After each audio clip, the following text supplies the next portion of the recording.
So this is a pond, or is that what you call this, a marsh? That's a dam right there. That's an artificial dam. Okay. So this is actually a creek that runs all the way through the length of our property that was dammed off back in like 1976 or 7. And so it would create this pond that the farmers who are leasing the fields currently use for irrigation.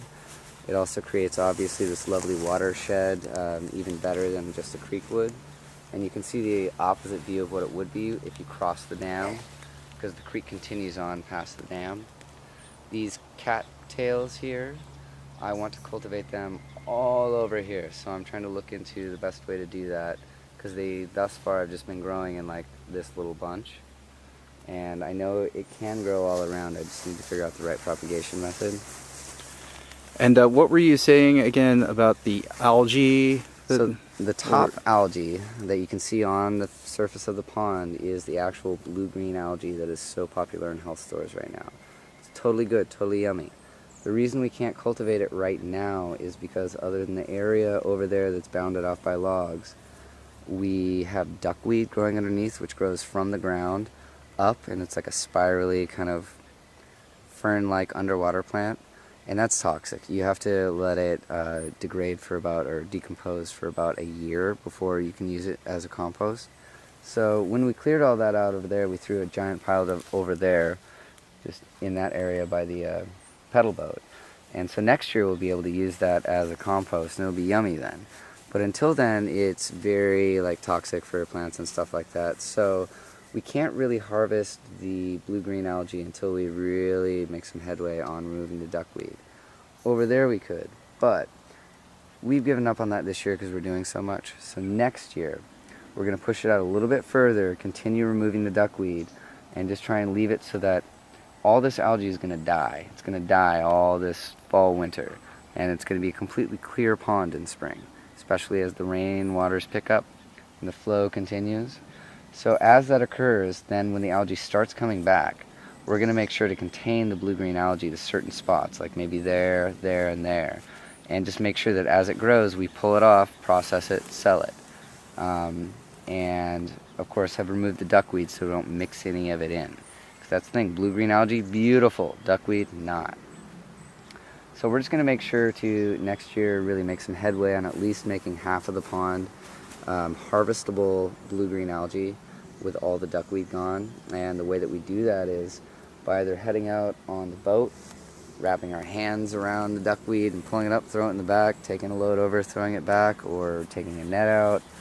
But ultimately we're just going to make sure all that duckweed is gone. We're also working on oxygenating. I'm going to bring a pump next year, if not the year after at latest, just to keep water flow going even when it gets. Because the reason we get this algae is because when the water levels drop down in late summer, there's not as much flow. And so that causes stagnation, which allows algae to grow.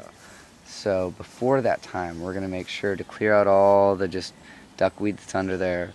And then as it starts to grow up again, as the water levels drop, we're going to harvest, get rid of the duckweed, harvest the blue-green, make sure that there's more water surface.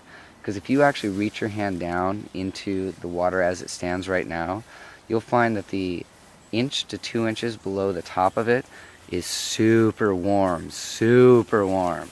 And then you go down further and it's like, oh, that's more like you would expect, like slightly chilly. And that's because if you see little brown bits, or like where it's starting to like just kind of like decompose on top, it's basically like you have a compost sitting on top of the water. So we need to make sure to do that.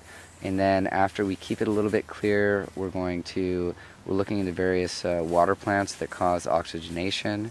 We're looking at bringing a pump or few in here to just cause water flow even when it's down there, even when the water level's low, so that we can keep the pond clear of the algae other than the spots where we want to cultivate it. And it grows like wildfire. So it's like we can just keep 3 points where it's growing and make sure it doesn't grow too far and just harvest it in a sustainable manner. So is duckweed a non-native species? Is it invasive, or is... No, I mean it's pretty regular for ponds in the Pacific Northwest.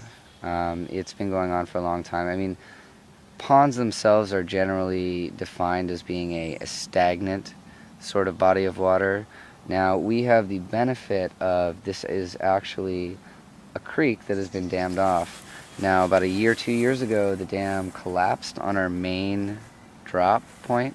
So next year we are actually redoing the dam, and I'm trying to discuss with the farmers who are running this right now and how much financial reality we need to take on about how to throw a small vertical drop pipe for hydroelectric versus doing just the giant old school farmer way of doing it. Whether we do that or not, we'll be able to utilize some hydro on the other side, at least during the heavier water flow times. And at the very least, no matter what, the main dam drop was there, and that's what collapsed. We still have our backup water flow thing that allows the river to continue through.